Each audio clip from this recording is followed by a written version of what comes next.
आजच्या सॉर्टमध्ये वरती प्रश्न आहे, कधी आलेला आहे तर बीड पोलीस 2026 मध्ये प्रश्न आलेला आहे हा. तर प्रश्नामध्ये काय दिलं आहे तर काय सांगितलं आहे, लसावी काढायचं सांगितलं आहे. तर 21 आता हा जो प्रश्न आहे तो सापळा पद्धतीने आपण सोडवूया.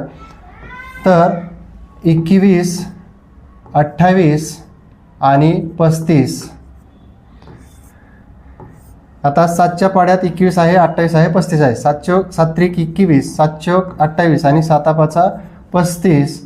आता खाली सलग संख्या आल्या तर डायरेक्ट काय करायचं, ह्या सर्व संख्यांचा गुणाकार करायचा. सर्व संख्याचा काय करायचा, गुणाकार करायचा. मग 5 चौक 20, 20, 20 त्रिक 60 आणि गुणिले 7, 7 सकून 42, 7 420. Option number 2. असेच नवनवीन व्हिडिओ पाहण्यासाठी आपल्या यूट्यूब चॅनलला सबस्क्राईब करा, शेअर करा. धन्यवाद.